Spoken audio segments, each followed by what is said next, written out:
are watching Where Are They Now with your host, Dianne Hart. Now here's Dianne. Good evening. Welcome to Where Are They Now? I am your host, Dianne Hart. My special guest tonight is none other than Mr. Lonnie Green, also known as Count Funkula. Good evening, Mr. Green, and how are you? Fine, and how are you, Miss Dianne? I'm doing just wonderful. I want to thank you for joining me tonight. So let's just get started. Where are you from? I am from Compton, California. I first came to Detroit in 1979, and that's when I was with a band called the Sterling Silver Starship Band that was affiliated with George Clinton. And that's how I got into the Parliament Funkadelic thing. What school did you attend? Did you go to school in California? Yes, I graduated from Compton High, left Compton High, went to the Navy, finished the Navy, with the Grambling State University, finished at Grambling, went back to California, and they made me an offer I couldn't refuse, and I ended up in Detroit in 1979. Came to Detroit to get my funk on. How old were you when you got started in the music business? 14, and kept picking up. And I thought I wanted to be a jazz musician, but jazz musicians have to work too hard. I didn't see the money. I didn't see the money and the good stuff until I got with the funk. That's where when I switched lanes, I said, you know what? I could do this funk stuff. So I had great teachers, and I've been funking since 1979 and haven't looked back. Who were some of the people who influenced you on the funk side? Doing the jazz thing, my father listened to the records. As a little guy, I was a trumpet player, so I listened to all the jazz stuff, and I learned it. But it was a show that came on in California years ago called Shindig. First time I seen Sly Stone, I said, Mama, when I grow up, I'm going to be just like that man. And you know how mothers is. Go ahead, baby. I never thought me and Sly Stone would become good friends. Wow. And I met him here in Detroit, and we stayed together at 157011 St. Mary Street in Detroit. And my whole funk world opened up when Sly Stone came into my life. Wow. You were not anticipating that though, huh? I had no idea. The lady I was going with said, she just made a comment. I didn't know which idol she was talking about. She said, guess what? I'm going to the airport to pick up your idol. I had a bunch of idols. I said, Sly? I said, I'm going. She said, no. You can't go, but you'll meet him. So I eventually met him. It was a strange meeting, but we cleared up the meeting. And yes, it was a strange, that's all I'm saying. It was a strange meeting. Okay, I'll leave it right there. It was a strange meeting. Yes, it was. Who else influenced you? Oh, well, as soon as I got to Detroit, George Clinton is very busy. It was Gary Scheider. People might know him as the Diaper Man with Parliament. I would go to the studio and watch Gary in the studio, and watching Parliament, what they did in the studio was different how I was taught. I didn't see no music charts. Nobody was reading music. Nobody was actually writing the notes down. No music scores. They threw the music, all the stuff I learned in school, they threw that out the window. I'm like, this ain't what I was taught. And then I just told myself, wow, you mean I can do what I want to do? As long as it sounds good? And I had some experiments. And thanks to someone like George Clinton, who lets you be free in your expression. But the only problem with that, when you get free with your expression, your songs disappear. They want your song. They get your song. They get the glory. And so I had to learn about that. And I told myself, in life, any education you get, you have to pay for. So that's how I had to pay for my education. I'm very grateful for how George Clinton did things. In the beginning, I questioned everything because I didn't understand. But as I moved on, just like any parent, you teach a child is how you fit in the world. You have to make up your own mind how you're going to fit in the world. So I kind of like me now. I kind of like doing my own thing in funk. And the problem with me is I like all of it. Everybody is funky. I like everybody's funk. And there's some good funkers out there. The country has all the funk that comes across my computer. People let me hear their song. Ooh, there's some funkers out there. I'm just hoping that somebody would come along and do tours like they used to do back in the 70s and 80s to let the world hear this new funk. Boy, this new funk is really good, Dianne. It's really good. Do you write your own music? Yes, I do. Do you write for others? Only somebody I'm writing for now. I have a ladies group called Sisters of Funk. I'm writing material for them. That's about it. You know, being here in Detroit, being in the studio by yourself. I told somebody the other night, man, I've written so many songs. I'm kind of burnt out. You know, I need a new spark. I've got tons and tons and tons of songs. My wife, Marcia, said, I say they're old. Marcia said, they're not old. You don't need somebody that heard them. That means they are hardly old because nobody else has heard them. They're brand new. So that means you have to come out and sing some of those songs and play some of those songs so somebody else can hear them. Exactly. Yeah. Are you doing anything with Southern Soul at all? Is there a way to mix the funk and Southern Soul? Me and Pablo have been talking about it, and it's weird that I have a funk song that got nominated for a blues award here in Detroit. Of course, I didn't win the award. Thornetta Davis did. That girl's awesome. Anyway, I told Thomas I think I can do it, and I do have a couple of songs on the back burner. I just haven't recorded. I surely got them. I just haven't recorded them. They're all up here. Do you remember what year that was you were nominated? Sounds like I was at the show. I remember that name. It was 2 or 3 years back. 2022, Marcia said. And I did not know I was nominated, and everybody was calling me saying, Lonnie, you nominated for a music award. I said, no, I'm not. They said, P-Funk Outlaws is nominated for blues. I'm like, I don't play blues. I hope people hear me. The Detroit Music Awards, you need a funk award. I play funk. I don't play blues. I play funk. Put me in a funk award, I guarantee you I win it. Well, I'm going to write it down, and I will ask them. We need a funk category. They'll have a funk category this year. Thank you. You're welcome. But now, once they set up that category, you know you have to then reach out to all the folk you know and say, hey, I need you all to be voting for me, because that's how you get to win it. Look and start saying, hey, I need y'all to go out there and vote. I will certainly ask about that. I was there. I've been there several years and actually was the person who did the Lifetime Achievement Awards. All right. I'm looking forward to the Funk Award category. We need that. Funk really needs to be acknowledged. You know, people, when they speak on Black music, you know, I think our people, it's the structure of all music, from rock and roll. Just think, if no Black people ever came to America, what this music would sound like.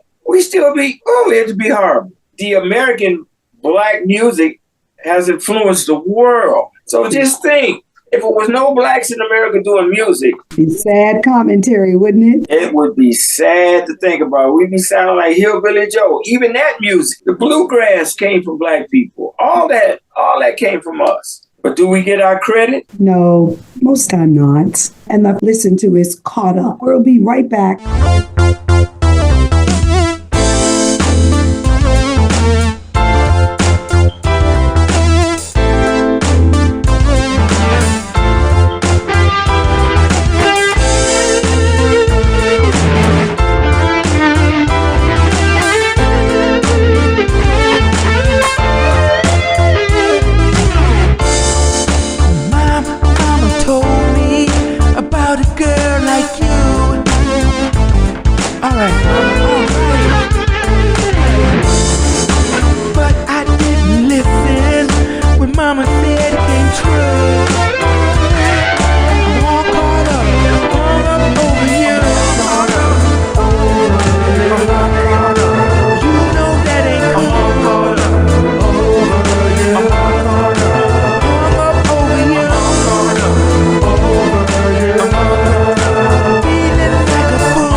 You talk to other fellas, girl, I want to fight it, not just anybody.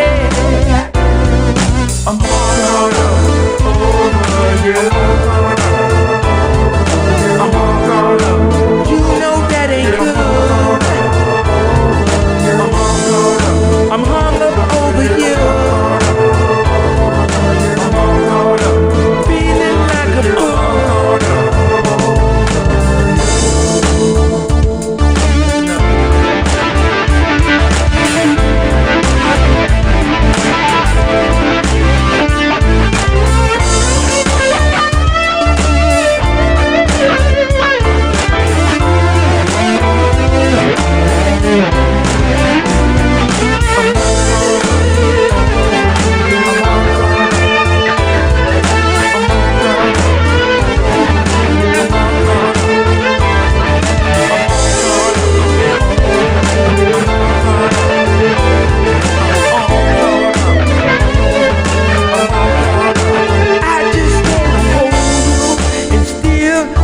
kisses.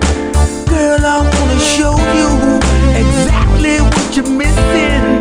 I get kinda jealous when you talk to other fellas. Girl, I want your body, not just anybody. I'm all caught up. You know that ain't good. I'm all up over you. Feeling like a fool. I'm all caught up over you.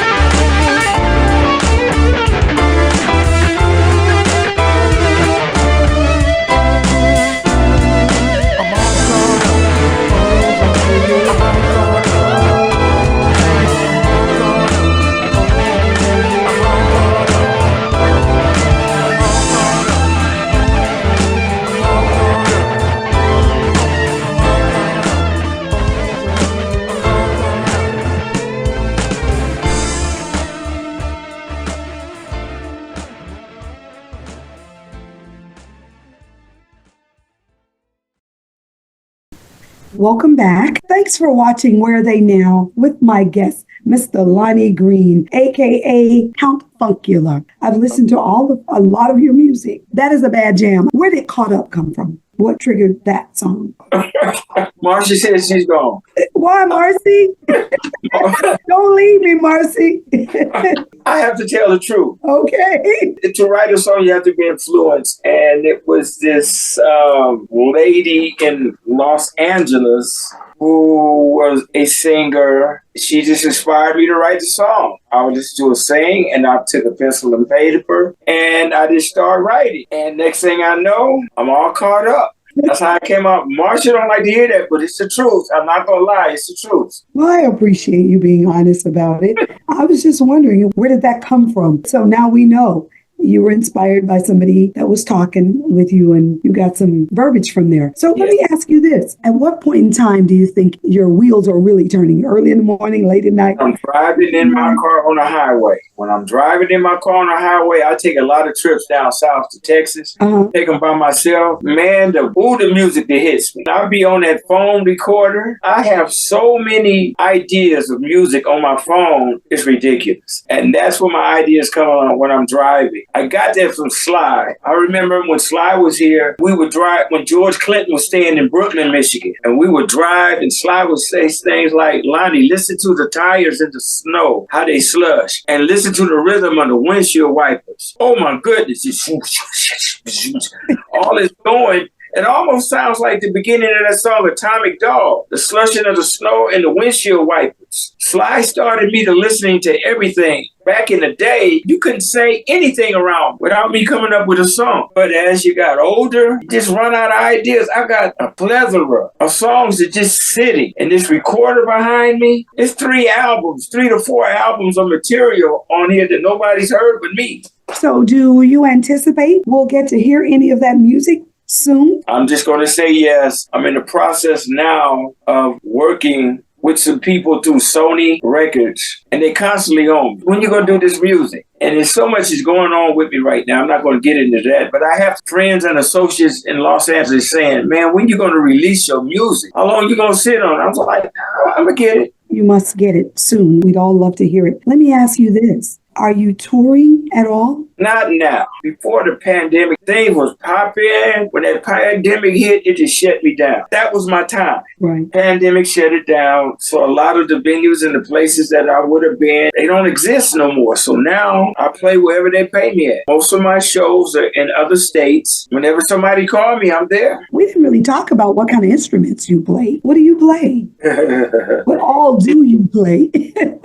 Anything I put my hands on, I'm going to play it. If I've never played it before, give me a minute to figure it out. I'll be playing it. And I have just about every instrument here in my house. And I get the recording My son is the engineer, and I'll pick up every instrument and record every instrument by myself and do all the vocals by myself. And then when I don't have a singer, I call Marcia, come up here and help me sing. And she just get on the mic and sing. I put her to work too. You can't be in my family and not work. So everybody now has to sing or play or be an engineer or do something. When I'm getting ready, the new song, I have to mention it. My grandson, who was 7 years old, I think he came up with a hit song called Grandma's House. I didn't know that little 7-year-old boy could sing in key and stay in tune. You know, a lot of kids go up and down. They don't stay in a melodic structure. I was in Texas and my phone rung, letting me know someone was at my front door. So I looked and it was my grandson singing Grandma's House. I'm at Grandma's in key. And he's just dancing and singing. I'm like, and he's making changes. I said, I'm going to record this. And I told him, so when I got back to Michigan, he had made up a verse. Paul, listen, I got another part. He don't know that he's writing songs at 7. I have to do this for him so it can inspire him. When he was 2 years old, I bought him his first drum set. Matter of fact, he got 2 drum sets. I wanted him to be a drummer so bad, but he put that down. He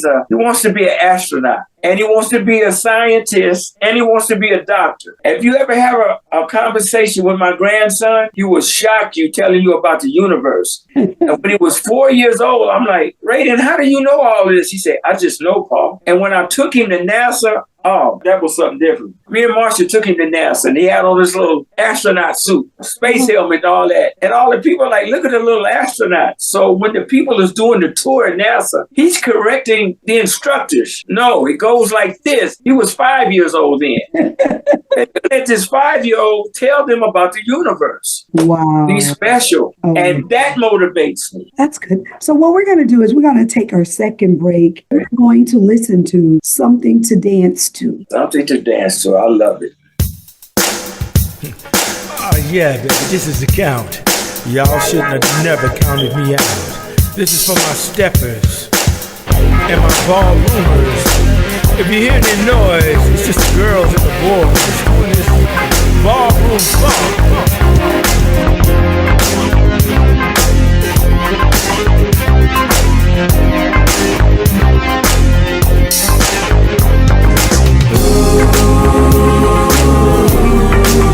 Here's something to dance to all night long. Here's something to dance to.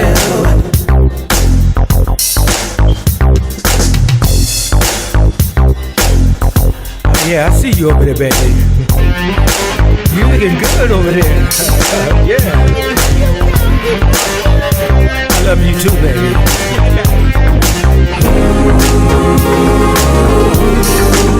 Here's something to dance to, baby, all night long. Here's something to dance to.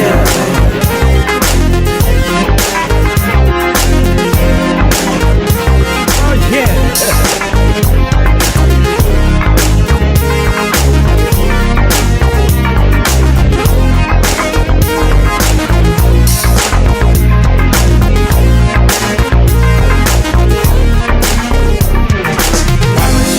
Like that, why can't you? And my back is nothing but the funk in me. Why must you be like that? Why can't you? And my back, nothing but the funk in me. Ooh, here's something to dance to. Oh yeah, baby.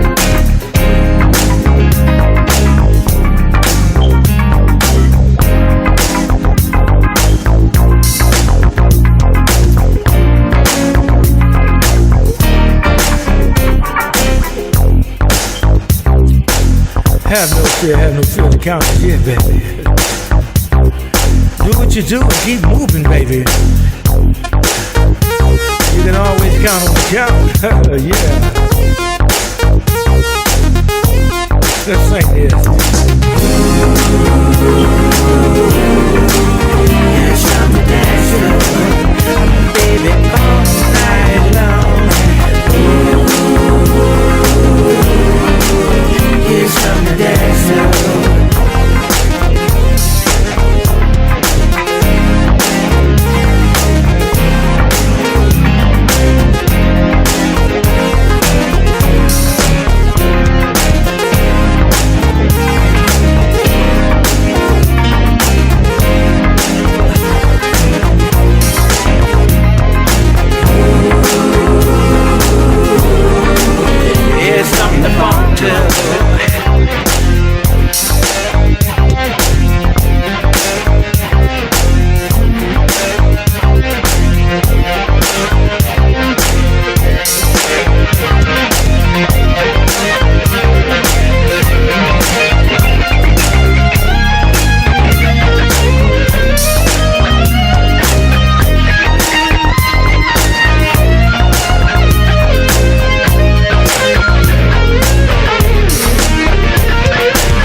belong to.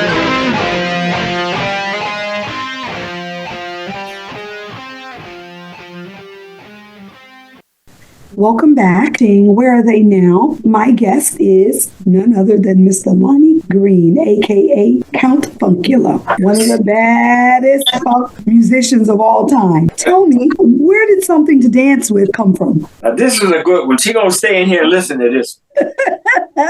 I had a keyboard player who was staying with me. He passed. His name is Daryl Jackson. And he did this track. When I came in, he said, listen to this. All the instruments on there, he did, except all the guitars. He asked me to come up with some lyrics, and I couldn't.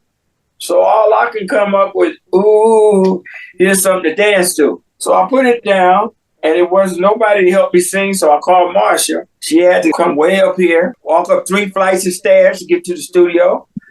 I said, come help me sing this song. And she just looked at me. I said, I'm serious. So on that song, that's me, Marsha, and Du singing Something to Dance To. And it's just, here in Detroit, what's that? It's a dance they do, ballroom. You know, we don't dance like that in Compton. But anyway, they do in the ballroom. I've never heard of a funky song to ballroom to. So Marsha and her friends be ballrooming to this funk song. So here's something to dance to.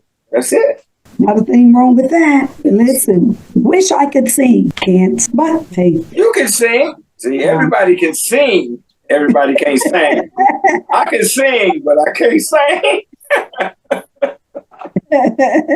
You're going to bring out some new music. No question about it. So yes. We're waiting for your new music. I'd like to ask you if there was some advice you could give to these young people or whomever it is that's getting into the industry. What kind of advice would you give to an up-and-coming artist? Don't listen to dream killers. Never give up on yourself. Believe in God and believe in yourself. And don't stop. I was told a long time ago, no matter what you do in life, somebody's going to like it. And everybody's not going to like what you do. But those people that do like what you're doing, even if it's just your mom, keep doing it. It's a big world. It's a lot of different sounds. Keep pushing. You might get it early. You might get it late. Just don't stop. And from a business aspect, what pointers would you give somebody when you talk about the business end of the industry? Ooh, some things I don't know if I can talk about. Give them a little bit of advice on things not to do possible. Okay, I'm going to give the things I can talk about. Okay. Be sure you control your publishing. You can't trust nobody. I've trusted people, and the people I've trusted burnt me. Get your copyrights in your publishing. You're safe. There's so many ways to do that. Online, on YouTube, they tell you how to do everything. Just take care of your business and have fun when you're doing it. Because like I tell my band all the time, if we ain't having fun, it ain't going to get done. When it gets to the point that it's not fun anymore, don't quit. Just take a break. I never thought I would be doing music this long. I have a friend named Curtis Out, and I told him 2 months ago, I said, you was a smart one, Curtis. You got a job. I just stuck with it. I've had some good accolades. I've met all my idols. James Brown, Sly Stone, Billy Cobham, those were my idols. I met them. I talked with them. I met a lot of great friends, a lot of great people. All when I came to Detroit. Now, I'm in Los Angeles for everybody else, and I didn't meet nobody. I had to come to Detroit, and there's something about Detroit when you leave. Oh, I'm big stuff when I go to California now. I've been here all my life. Y'all didn't know. But now that I come from Detroit, hey, man, Detroit has a lot of pull. People don't believe that, but it's something about a Detroit musician. I'm a California musician, but now I'm a Detroit musician, so they look at me different. I'm going to tell everybody, don't give up on yourself. It's going to be all right. Absolutely. And you've been with it for many, many years, so who would be better to tell them, stick with it, because you've done that. Tell people how to find you if they'd like to invite you to be on the show, you to come someplace. How do they find you? The best way to get in contact with me is go on Facebook and inbox me.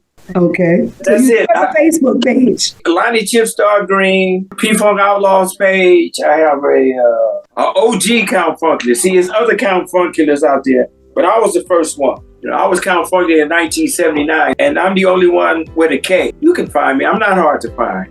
Okay. If they went to Count Funkula, they'd find you? OG Count Funkula. Oh, OG. That's the original Count Funkula. You all heard it right here on Where Are They Now? And you see where he is. He is preparing to roll out some new music. Yes, I am. And he's getting ready for some tours, because I'm sure they're coming. Thank you for joining me. Thank you for allowing me this opportunity to interview you. Dianne, thank you, thank you, thank you. I am so looking forward to seeing you somewhere performing. I'll be looking for you, trying to find out when you're going to be performing. Thanks to everybody that's watching us. We stream live every Thursday night right here on Detroit Hot TV. You'll be able to catch me on Roku in Tampa Bay on the opening statement on Wednesday nights at 7 p.m. Be looking for us. Thank you, Mr. Lonnie Green, a.k.a. Count Funkula. Thank you. Good night.